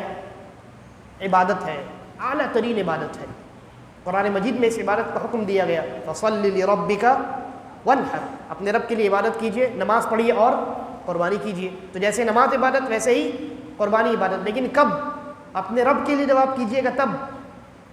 تو اللہ رب العالمین کے قریب ہونے کے ارادے سے، اللہ کو راضی کرنے کے ارادے سے، اور اپنے آپ کو عاجز اور حقیر بنا کر کے اللہ کے سامنے انسان پیش کرے۔ ہر عبادت میں یہ مضمون آپ کو ملے گا۔ ہر عبادت، ہر وہ عمل جو عبادت ہوتا ہے اس کے اندر یہ چیز آپ کو ملے گی ہی ملے گی کہ انسان عاجزی اور انکساری اختیار کرے، کیونکہ میں نے ابتدا میں عرض کیا عبادت کی جو اصل روح ہے وہ یہی چیز ہے، عاجزی اور انکساری اختیار کرنا، مجبور بنا کر کے اپنے آپ کو پیش کرنا۔ تو اگر آپ اللہ کے نام پر اللہ کو راضی کرنے کے لیے عاجزی اور انکساری کے ساتھ ذبح کر رہے ہیں تو یہ عبادت ہے، خالص عبادت ہے۔ لہذا اگر کسی اور کے لیے اس چیز کو انسان انجام دے تو کیا ہو جائے گا؟ شرک ہو جائے گا۔ کسی اور کو راضی کرنے کے لیے اگر انسان کسی اور کے قریب ہونے کے لیے جانور ذبح کرے تو کیا ہوگا؟ یہ شرک ہو جائے گا، شرک ہو جائے گا۔ یہی دوسری قسم ہے کہ غیر اللہ کے لیے جانور ذبح کیا جائے اس کے قریب ہونے کے لیے، اس کو خوش اور راضی کرنے کے لیے۔ جیسے بعض لوگ اللہ کے بعض ولیوں کے نام پر جانور ذبح کرتے ہیں تاکہ وہ خوش ہو جائیں اور خوش ہو کر کے ان کا کام کر دیں۔ تو یہ جو انہوں نے ذبح کیا ہے فلاں بابا کے نام پہ، فلاں پیر صاحب کے نام پہ، ہاں، تو یہ ان کا ذبح کرنا کہ فلاں پیر صاحب خوش ہو جائیں، وہ ہمارا کام کر دیں، یہ کیا ہے؟ شرک۔ اس لیے کہ یہ عبادت تھی اور عبادت اللہ کا حق ہے، آپ نے کسی اور کو دے دیا۔ تو یہ 2 قسمیں ہو گئی۔ اب آئیے تیسری قسم کی جانب۔ تیسری جو قسم ہے وہ آج ہمارے معاشرے میں نہیں پائی جاتی، لیکن بیان کر دیتا ہوں فائدے کے اعتبار سے۔ زمانہ جاہلیت میں کیا ہوتا تھا کہ جب کوئی بڑا آدمی، کوئی کسی جگہ کا امیر ہو، بادشاہ ہو، کوئی سردار ہو، اگر کسی جگہ، کسی بستی میں، کسی گاؤں میں آتا تھا تو اس کو خوش آمدید کہنے کے لیے، اس کی تعظیم میں، تاکہ ہم اس کو اچھے طریقے سے ویلکم کہہ سکیں، ایک طریقہ یہ تھا کہ جانور کو لایا جاتا اور اس کے سامنے جانور ذبح کیا جاتا اللہ کے نام پہ، اللہ کے نام پہ. لیکن مقصد کیا ہوتا؟ بس جانور ذبح کر دینا مقصد ہوتا. اس کا گوشت کوئی بھی کھائے، اس آنے والے سردار کو کھلانا مقصد نہیں ہوتا، یعنی مہمان نوازی مقصد نہیں ہوتی، بس یہ کہ اس کا ویلکم کیا جائے. تو اس کو خوش آمدید کہنے کے لیے ایک جانور اس کے سامنے، بڑا خوبصورت بہترین جانور لا کر کے ذبح کیا جاتا. اس کو عربی زبان میں عقر کہتے ہیں، عین قاف اور را، اور یہ حرام ہے. یہ کیا ہے؟ حرام ہے. ہمارے معاشرے میں یہ چیز الحمدللہ نہیں پائی جاتی. یہ تیسری قسم ہو گئی. چوتھی قسم یہ کہ آپ کسی مہمان کی مہمان نوازی کے لیے آپ کوئی جانور ذبح کریں. مہمان نوازی کے لیے، جیسے کسی کے ہاں کوئی دعوت ہے اور اس دعوت میں اس نے بریانی بنائی، اور بریانی میں اس نے خصی ذبح کیا، گائے ذبح کیا، اونٹ ذبح کیا، تاکہ جو مہمان آئیں ان کی مہمان نوازی اچھے قسم کے گوشت کو پیش کر کے کی جائے. تو یہ بھی عبادت ہے، یہ بھی عبادت ہے. کیونکہ اس سلسلے میں کئی روایات حدیث کے اندر موجود ہیں. نبی اکرم صلی اللہ علیہ وسلم کو فرمان یاد کیجئے، یہ وہ انسان جو مہمانوں کی مہمان نوازی نہیں کرتا وہ ہم میں سے نہیں ہے. یا اس طرح کی ایک روایت ہے، من کان یؤمن باللہ والیوم الآخر فلیکرم ضیفہ، کہ جو اللہ اور آخرت کے دن پر ایمان رکھتا ہے تو اسے چاہیے کہ وہ اپنے مہمان کی مہمان نوازی کرے، اس کا عزت و احترام کرے. تو مہمان نوازی کرنے کے لیے اگر آپ نے جانور ذبح کیا ہے اللہ کے نام پہ تو یہ عبادت ہے، یہ عبادت ہے. یہ چوتھی قسم ہو گئی. اور پانچویں قسم ہے، آپ نے خود اپنے کھانے کے لیے جانور ذبح کیا، خود اپنے کھانے کے لیے. چلو آج گوشت کھاتے ہیں، بکری لایا، آپ نے ذبح کروا لیا اور اپنے گھر میں گوشت بھونا پکوا لیا. تو یہ کیا ہے؟ یہ جائز ہے، جائز ہے. آپ کو کوئی ثواب نہیں ملے گا اور نہ ہی نہیں کھانے پہ گناہ ہوگا. گائے، بعض لوگ سمجھتے ہیں گوشت اگر آپ نے گائے کا نہیں کھایا تو آپ مسلمان نہیں، اس پر کوئی ثواب نہیں اور اس کا اسلام سے کوئی تعلق نہیں گائے کے گوشت کا. آپ کھاتے ہیں کھائیے، اچھی بات ہے، نہ کھائیے گا تو اسلام سے نکل جائیے گا، ایسا کچھ نہیں. اچھا، تو یہ ذبح ہے. لہذا کون سا ذبح کرنا عبادت ہے؟ ایسی ذبح جو اللہ کے نام پر کی جائے اور جس میں انسان اللہ کے قریب ہونے کی نیت رکھے، اللہ کو راضی کرنے کی نیت رکھے، عاجزی اور انکساری کے ساتھ. اور یہ اگر کسی اور کے لیے کیا جائے تو شرک ہو جائے گا. اس کے بعد مؤلف کہتے ہیں وَالنَّذْرُ، اور نظر ماننا. نظر ماننا اس کو اپنی زبان میں کیا کہتے ہیں؟ بولیے. منت ماننا ہے نا، منت ماننا. نظر ماننا تھوڑا سا وہ علمی لفظ ہو گیا، کم لوگ سمجھتے ہیں. منت ماننا، منت ماننا یا مانگنا ایک ہی بات. نظر ماننا، نظر ماننا جو ہے یہ بھی عبادت ہے. بلکہ اگر اور زیادہ یعنی بہتر طریقے سے کہا جائے تو جیسا کہ علماء نے لکھا ہے، نظر کو پورا کرنا عبادت ہے. نظر کو پورا کرنا عبادت ہے. نظر ماننے کو عبادت نہ کہا جائے تو بہتر ہے، اور اس کی وجہ بھی میں آپ کے سامنے بیان کروں گا. اس لیے کہ دیکھیے، نظر ماننے سے پہلے، ابھی آپ نے نظر مانی نہیں ہے، آپ ہم سے پوچھنے کے لیے آئے کہ ہمارا فلاں کام نہیں ہو رہا ہے، ایگزام ہے، پاس ہونا ہے، تو نظر مان سکتے ہیں کیا کہ اگر میں ایگزام میں پاس ہو گیا تو 2 رکعت نماز پڑھوں گا؟ یہ نظر ماننے سے پہلے کا کیس ہے. اس کا حکم الگ ہے. اس کا حکم کیا ہے؟ الگ ہے. لیکن ایک آدمی آیا کہ ہم نے نظر مان لی ہے کہ اگر میں ایگزام میں پاس ہو جاؤں گا تو 2 رکعت نماز پڑھوں گا، اور میں ایگزام میں پاس ہو گیا. اس کا حکم الگ ہے. دونوں حکم سن لیجئے. جہاں تک نظر ماننے کی بات ہے، ابھی آپ نے مانی نہیں ہے نظر، آپ نے منت ابھی آپ نے مانی نہیں ہے، تو یہ کہا جائے گا کہ آپ نظر اور منت مت مانیے. کم از کم یہ مکروہ ضرور ہے. بعض علماء نے حرام بھی کہا ہے نظر ماننا، منت ماننے کو بعض علماء نے حرام کہا ہے. لیکن چلیے اگر حرام نہیں ہے تو شریعت کی نظر میں مکروہ ہے. مکروہ یعنی ناپسندیدہ عمل، ناپسندیدہ عمل جس کو کرنے سے گناہ تو نہیں ہوگا لیکن چھوڑیے گا تو ثواب ضرور ملے گا. یہ مکروہ کی تعریف ہے اور اس کی دلیل موجود ہے. اس کی دلیل صحیح مسلم کی روایت ہے. نبی اکرم صلی اللہ علیہ وسلم کے بارے میں صحابی کہتے ہیں، نہى النبی صلی اللہ علیہ وسلم عن النذر، اللہ کے رسول صلی اللہ علیہ وسلم نے نظر اور منت ماننے سے منع کیا ہے، اور یہ فرمایا ہے کہ نظر سے کچھ نہیں ہوتا، بلکہ یہ تو کنجوس کے پاکٹ سے مال نکالنے کا ایک طریقہ ہے. بھائی ایک آدمی نے نظر مانی کہ ایگزام میں پاس ہو گیا تو 100 روپیہ صدقہ کروں گا، تو اگر وہ صدقہ نہیں کرے گا, نظر نہیں مانے گا, تو کیا ایگزام میں وہ پاس نہیں ہوگا؟ ایسا ہے ایگزام میں اگر لکھا ہے تقدیر میں کہ پاس ہوگا تو ہوگا, نظر مانے یا نہ مانے. اگر لکھا ہے تقدیر میں ایگزام میں فیل ہوگا تو فیل ہوگا, نظر مانے یا نہ مانے. تو یہ عقیدہ جو بعض لوگ رکھتے ہیں کہ نہیں نظر ہم نے مان لیا تو یہ اب میرا کام صحیح ہو جائے گا, یہ غلط اور باطل عقیدہ ہے. نظر ماننے کا تقدیر سے کوئی تعلق نہیں ہے کہ آپ نے نظر مان لی تو تقدیر بدل جائے گی, تو ایگزام میں پاس ہی ہو جائیں گے, ایسا کچھ نہیں. تو نبی اکرم صلی اللہ علیہ وسلم نے کیا فرمایا؟ اللہ کے نبی صلی اللہ علیہ وسلم نے نظر ماننے سے منع فرمایا, اور یہ کہا کہ نظر ماننے سے کچھ نہیں ہوتا, یہ صرف کنجوس آدمی کے پاکٹ سے مال نکالنے کا ایک طریقہ ہے. وہ آدمی ایسے خرچ نہیں کرتا ہے, ایسے صدقہ کرے گا نہیں. ایگزام اٹک گیا ہے, بہت ٹینشن ہے, تو 100 روپے نکلے گا اس کے جیب سے پھر بعد میں کہ نہیں مان لیتا ہوں نظر, ایگزام میں پاس ہو گیا تو 100 روپے دے دوں گا اللہ کے راستے میں. تو اس لیے علماء کہتے ہیں, جیسا کہ میں نے عرض کیا, بہت سارے علماء یہ کہتے ہیں کہ نظر ماننا ہی حرام ہے, اور اگر حرام نہ مانیے تو کم از کم مکروہ کے درجے میں ہے, یعنی ناپسندیدہ ہے. کوئی ہم سے پوچھنے کے لیے آئے کہ میں نظر مانوں یا نہ مانوں, منت مانوں یا نہ مانوں, ہم کہیں گے نہیں مانیے بھائی صاحب, بالکل نہیں مانیے آپ, اللہ کے رسول نے منع فرمایا ہے نظر ماننے سے, کیونکہ آپ کے نظر ماننے سے آپ کے آنے والے مستقبل پر کوئی اثر نہیں پڑنے والا. تو یہ تو معاملہ ہو گیا نظر ماننے سے پہلے کا حکم, تو آپ نے سمجھ لیا اچھے طریقے سے.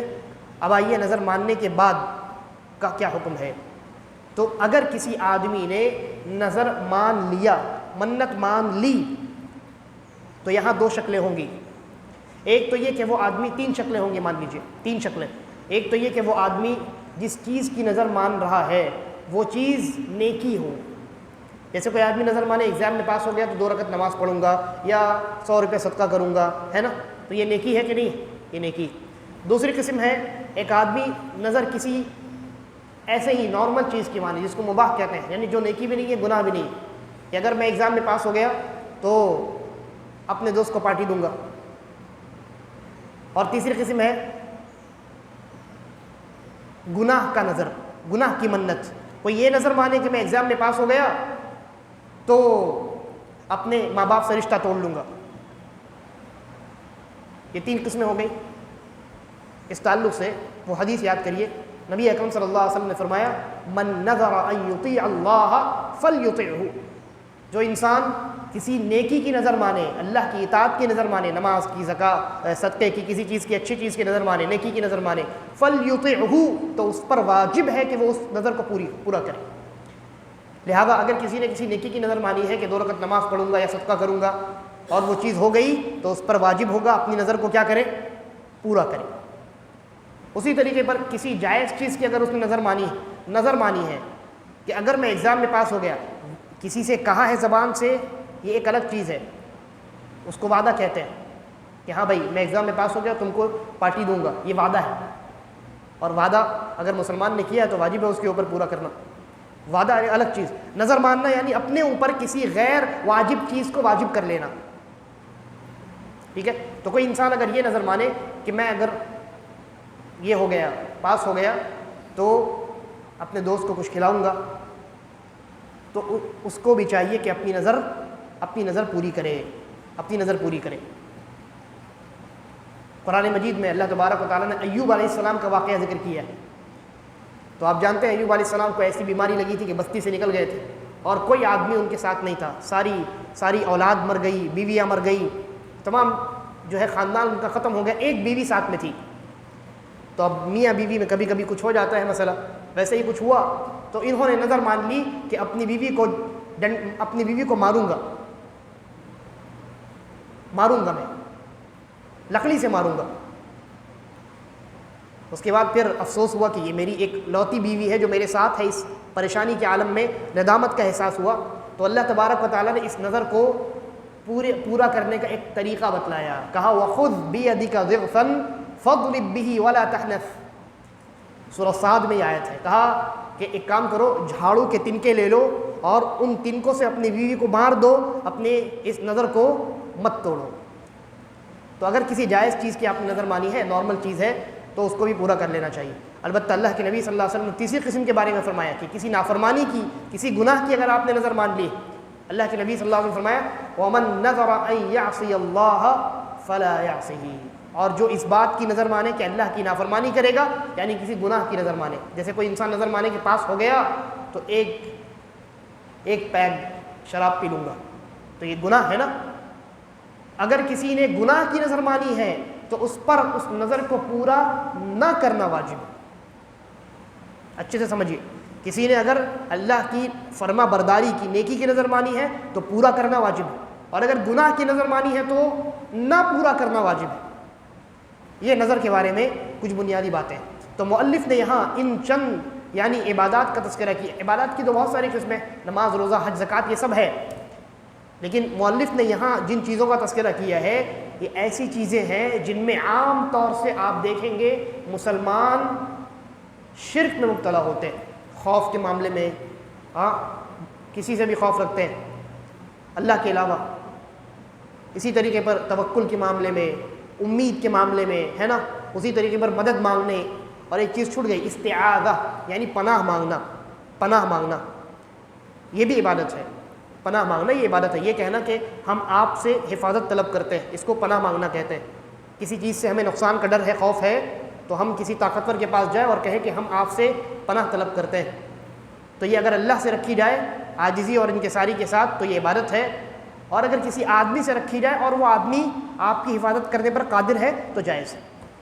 تو یہ جو تمام عبادات ہیں، ان عبادات میں عام طور سے مسلمان شرک میں مبتلا ہوتا ہے اور غلطی اور گڑبڑی کا وہ انسان شکار ہوتا ہے. آپ دیکھیے ذبح کے معاملے میں، نظر کے معاملے میں، ہے نا.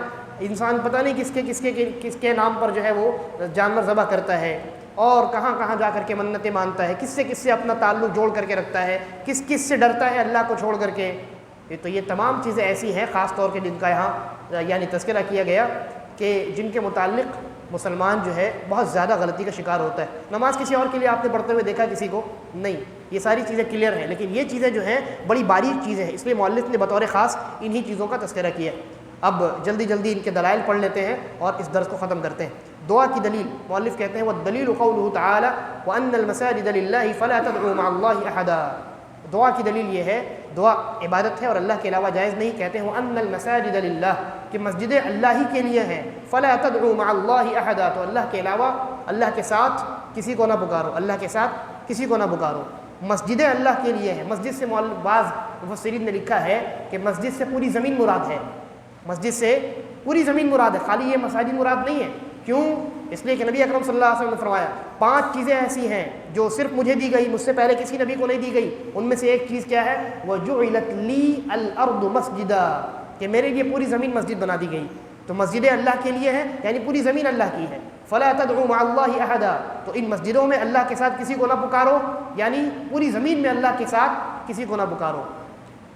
لہذا پکارنا، دعا کرنا اللہ کے علاوہ کسی کے لیے جائز نہیں ہے. اور دعا 2 قسموں کی ہوتی ہے. اس سے پہلے درس میں نے بیان کیا ہے جب مقدمہ ہمارا چل رہا تھا. ایک ہے نارمل دعا کرنا، کسی سوال کوئی حاجت مانگنا اللہ سے کہ اللہ مجھے کامیاب کر دے اور میرے تجارت میں برکت دے وغیرہ وغیرہ، مجھے معاف کر دے وغیرہ وغیرہ. یہ دعا ہے. جنت کا سوال، جہنم سے بچنے کا سوال، یہ دعا ہے. یہ دعا کی پہلی قسم ہے. یہ دعا المسئلہ ہے. اس کا نام کیا ہے؟ دعا المسئلہ. اور دعا کی دوسری قسم ہے دعا العبادہ. تمام کی تمام عبادات دعا ہیں. کیسے؟ انسان کوئی بھی عبادت کرتا ہے تو کیا وہ اللہ تبارک و تعالیٰ سے اس بات کی امید نہیں رکھتا ہے کہ اللہ میری اس عبادت کو قبول کر لے، ہے نا؟ تو انسان کوئی بھی عبادت کرتا ہے اسی ارادے سے کرتا ہے کہ اے اللہ میرے اس عبادت کو قبول کر لے. اس اعتبار سے تمام عبادات جو ہے وہ دعا ہے. تو دعا کی کوئی بھی قسم ہو وہ سب کے سب اللہ کے لیے انجام دینا ہے. مؤلف کہتے ہیں فمن صرف منها شيئا لغير الله فهو مشرك كافر، جس نے دعا یا دعا کی کسی بھی قسم کو غیر اللہ کے لیے انجام دیا تو وہ مشرک و کافر ہو جائے گا، شرک کرے گا، وہ کفر کرے گا وہ. اور اسی طریقے پر آپ دیکھیں کہ مسلمانوں میں جو لوگ غیر اللہ کو پکارتے ہیں، مزاروں پہ جا کر کے منتیں مانگتے ہیں، وہاں جا کر کے ہاتھ اٹھا کے دعا کرتے ہیں، تو آپ ان سے کہیے کہ پوچھیے، جب اعتراض کریے آپ کہ آپ وہاں جا کر کے ان سے کیوں مانگ رہے ہیں، ان سے آپ اپنی حاجات کا سوال کیوں کر رہے ہیں. تو بعض لوگ جو ہے وہ کیا جواب دیتے ہیں؟ جاہلیت میں مشرکین بھی یہی جواب دیتے تھے اور آج کے مسلمان بھی یہی جواب دیتے ہیں. وہ جواب دیتے نہیں ہم اس ولی سے مزار پہ جا کے ان سے تھوڑی مانگتے ہیں، بلکہ ہم ان سے درخواست کرتے ہیں کہ یہ درخواست ہماری اللہ تک پہنچا دیجیے۔ آپ نے جو ان سے درخواست کی ہے اس کو کیا کہتے ہیں؟ پکارنا ہے نا، اور پکارنا ہی تو دعا ہے، پکارنا ہی تو دعا ہے۔ اور یہ آپ قرآن پڑھیں گے حیرت ہوگی آپ کو، بالکل یہی جواب زمانہ جاہلیت میں نبی صلی اللہ علیہ وسلم کی دعوت توحید کے مقابلے میں یہ مشرکین دیا کرتے تھے۔ مشرکین بھی یہی کرتے تھے، یہی کہتے تھے کہ ہم ان کی عبادت تھوڑی کرتے ہیں، یہ جو پتھر کے بت ہیں ہم تو ان کو پکارتے ہیں تاکہ ہم اللہ سے قریب ہو سکیں۔ تو جس طریقے سے آج لوگ کہتے ہیں کہ اللہ تک پہنچنا ہے تو ان کا سہارا لینا پڑے گا، مشرک بھی یہی کہتے تھے کہ ہم ان کی عبادت نہیں کرتے ہیں، بلکہ ہم اس لیے ان کو پکارتے ہیں کہ یہ ہمیں اللہ سے قریب کرتے ہیں۔ بہرحال آگے بڑھتے ہیں۔ اس کے بعد مؤلف کہتے ہیں وفی الحدیث الدعاء مخ العبادہ، ایک حدیث ہے دعا کے متعلق، اللہ کے نبی نے فرمایا دعا عبادت کی مغز ہے، لیکن یہ روایت اس لفظ کے ساتھ ضعیف ہے، جو صحیح الفاظ ہیں وہ یہ ہے الدعاء هو العبادہ، کہ دعا ہی عبادت ہے، یعنی سب سے اہم عبادت۔ ہر عبادت میں آپ کو دعا ملے گی، اور تمام عبادات یہ دعا ہی تو ہیں۔ انسان عبادت کرنے کے بعد اللہ سے دعا کرتا ہے اے اللہ اس عبادت کو قبول کر لے، تو ہر عبادت دعا ہے۔ اس کے بعد مؤلف کہتے ہیں پھر ایک اور وہ دلیل پیش کرتے ہیں دعا کے عبادت ہونے پر، والدلیل قوله تعالی وقال ربكم ادعوني استجب لكم ان الذين يستكبرون عن عبادتي سيدخلون جہنم داخرین۔ اللہ نے کہا کہ تمہارا رب کہتا ہے مجھ سے دعا کرو میں تمہاری دعا قبول کروں گا، اور جو میری عبادت سے تکبر کرتا ہے، کہا مجھ سے دعا کرو میں تمہاری دعا قبول کروں گا، پھر فوراً کہا جو میری عبادت سے تکبر کرتا ہے۔ کون سی عبادت؟ یعنی دعا ہی کو اللہ نے عبادت کہا ہے نا، تو اللہ نے کہا جو میری عبادت سے تکبر کرتا ہے وہ ذلیل ہو کر کے جہنم میں داخل ہوگا۔ یہ آیت بتلاتی ہے کہ دعا کیا ہے؟ عبادت ہے۔ اور خوف کی دلیل، ڈرنا یہ عبادت ہے، اس کی دلیل اللہ نے فرمایا فَلَا تَخَافُوهُمْ وَخَافُونِي إِن كُنتُم مُؤْمِنِينَ۔ فَلَا تَخَافُوهُمْ، ان سے نہ ڈرو، شیطان کے دوستوں سے نہ ڈرو، وَخَافُونِي، مجھ سے ڈرو، إِن كُنتُم مُؤْمِنِينَ، اگر تم ایمان والے ہو۔ اور اللہ رب العالمین جس چیز کا حکم دے وہ عبادت ہوتی، یہاں اللہ نے اپنے آپ سے ڈرنے کا حکم دیا، لہذا یہ عبادت ہے۔ وَدَلِيلُ الرَّجَاء، امید رکھنا یہ عبادت ہے، اس کی دلیل اللہ نے فرمایا فَمَنْ كَانَ يَرْجُو لِقَاءَ رَبِّهِ، سورہ کہف کی آخری آیت، کہ جو انسان اپنے رب سے ملاقات کی امید رکھتا ہے یہ عبادت ہے۔ فَلْيَعْمَلْ عَمَلًا صَالِحًا، تو اسے چاہیے کہ نیک عمل کرے اور اپنے رب کے ساتھ کسی کو شریک نہ کرے۔ وَدَلِيلُ التَّوَكُّلِ، اور توکل کی دلیل، توکل عبادت ہے۔ اللہ رب العالمین نے فرمایا وَعَلَى اللَّهِ فَتَوَكَّلُوا إِن كُنتُم مُؤْمِنِينَ، اگر تم ایمان والے ہو تو صرف اللہ ہی پر توکل کرو، اللہ ہی پر بھروسہ کرو۔ اور اللہ نے فرمایا وَمَن يَتَوَكَّلْ عَلَى اللَّهِ فَهُوَ حَسْبُهُ، جو اللہ پر بھروسہ کرتا ہے اللہ اس کے لیے کافی ہو جاتا ہے، اسے پھر کسی چیز کی ضرورت نہیں پڑتی۔ وَدَلِيلُ الرَّغْبَةِ وَالرَّهْبَةِ وَالْخُشُوعِ، رغبت، رہبت اور خشوع، ان تینوں چیزوں کی دلیل کہ یہ عبادتیں ہیں۔ اللہ رب العالمین نے فرمایا انہم کانوا یسارعون فی الخیرات، کہ جو نیک لوگ ہیں، جو نیک لوگ گزر گئے اللہ کے، وہ اللہ رب العالمین کو نیکی کے کاموں میں کیا کرتے تھے؟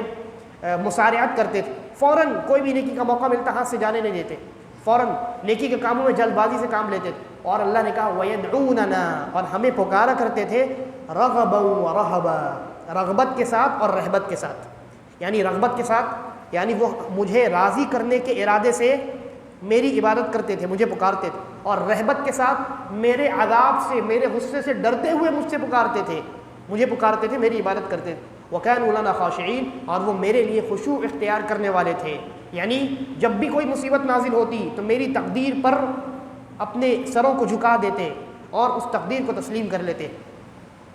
وَدَلِيلُ الْإِنَابَةِ، انابت، اللہ کی طرف لوٹنا، رجوع الی اللہ، یہ بھی عبادت ہے۔ اس کی دلیل اللہ تعالیٰ کا فرمان، فرمایا وَأَنِيبُوا إِلَىٰ رَبِّكُمْ وَأَسْلِمُوا لَهُ، کہ اپنے رب کی طرف لوٹو اور اسی کی فرما بردار ہو جاؤ۔ وَدَلِيلُ الْإِسْتِعَانَةِ، مدد مانگنا یہ بھی عبادت ہے۔ اس کی دلیل سورۃ الفاتحہ کی آیت إِيَّاكَ نَعْبُدُ وَإِيَّاكَ نَسْتَعِينُ، اے اللہ ہم صرف تیری ہی عبادت کرتے ہیں اور صرف تجھی سے مدد مانگتے ہیں۔ تو یہ آیت بتلاتی ہے کہ مدد مانگنا صرف اللہ سے کی جائے، صرف اللہ سے مدد مانگی جائے، اور مدد مانگنا عبادت ہے۔ اور کون سی مدد عبادت ہے؟ میں نے آپ کے سامنے اس کی تفصیل بیان کی۔ وَدَلِيلُ الْإِسْتِغَاثَةِ وَدَلِيلُ الْإِسْتِعَاذَةِ، اور پناہ مانگنا یہ بھی عبادت ہے۔ اس کی دلیل قرآن مجید کی آیت قُلْ أَعُوذُ بِرَبِّ النَّاسِ، اللہ نے کہا کہ آپ کہیے کہ میں پناہ میں آتا ہوں لوگوں کے رب کی۔ تو اللہ رب العالمین سے حفاظت کی دعا کرنا اس کو استعاذہ کہتے ہیں اور یہ عبادت ہے۔ وہ دلیل الاستغاثہ، استغاثت یعنی مصیبت نازل ہو تو اللہ کو مدد کے لیے پکارنا، یہ بھی عبادت ہے۔ اس کی دلیل اذ تستغیثون ربکم فاستجاب لکم، کہ جب تم نے اللہ سے اپنے رب سے مدد مانگی تو تمہارے رب نے تمہاری پکار کو سنا۔ یہ کس موقع پر اللہ نے کہا؟ جب مسلمان جنگ لڑ رہے تھے مشرکین کے خلاف، اور غالباً یہ جنگ بدر کا واقعہ ہے۔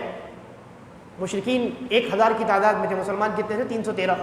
تب بھی مسلمانوں کو اللہ تبارک و تعالیٰ نے فوقیت دلائی، مشرکین ہار گئے۔ تو اسی موقع پر غالباً یہ آیت ہے کہ اللہ کے نبی صلی اللہ علیہ وسلم نے اللہ سے دعا کی تھی، مدد مانگی تھی، مصیبت ہے نا، سامنے مشرک ہے، اللہ رب العالمین سے اللہ کے نبی صلی اللہ علیہ وسلم نے مدد مانگی، اللہ تبارک و تعالیٰ نے ان کی اس پکار کو قبول کیا اور آسمان سے فرشتے بھیجے جنہوں نے مسلمانوں کے ساتھ مل کر کے کافروں کے خلاف جنگ کی۔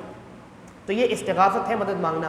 وَدَلِيلُ الذَّبْحِ، اور ذبح کرنا یہ بھی عبادت ہے۔ اس کی دلیل قُلْ إِنَّ صَلَاتِي وَنُسُكِي وَمَحْيَايَ وَمَمَاتِي لِلَّهِ رَبِّ الْعَالَمِينَ، یہ آیت ہے کہ آپ کہیے کہ میری نماز، ونسکی، اور میری قربانی، معلوم ہو کہ قربانی ذبح کرنا یہ عبادت ہے۔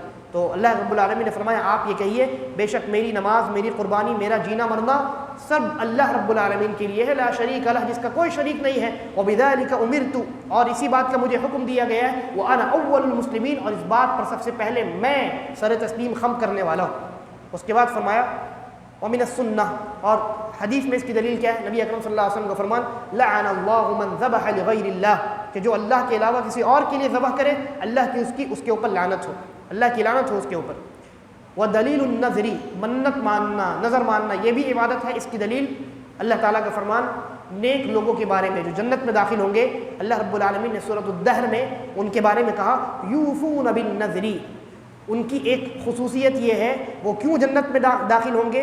کیونکہ جب وہ نظر مان لیتے ہیں تو اپنی نظر کو پورا کرتے ہیں، نظر کو توڑتے نہیں ہیں۔ یوفون بالنذر ویخافون یوما کان شرہ مستطیرا، اور قیامت کے دن سے وہ خوف کھاتے ہیں۔ تو یہ تمام چیزیں عبادات ہیں، اور عبادتیں کس کا حق ہے؟ عبادتیں کس کا؟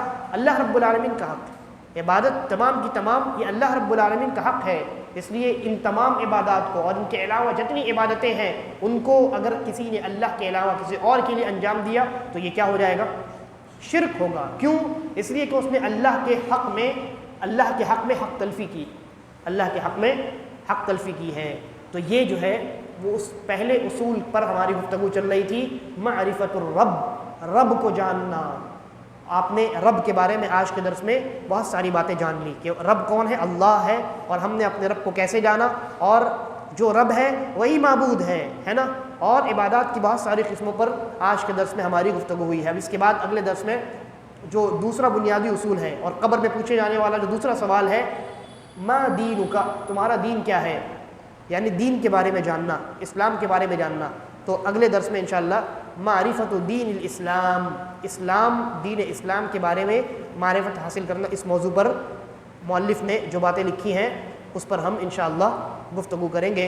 اللہ تبارک و تعالی ہم تمام کو کہی گئی باتوں کو سننے، سمجھنے اور اس پر عمل کرنے کی توفیق عطا فرمائے۔ ھذا واللہ اعلم، وصلی اللہ علی نبینا وسلم، والسلام علیکم ورحمۃ اللہ وبرکاتہ۔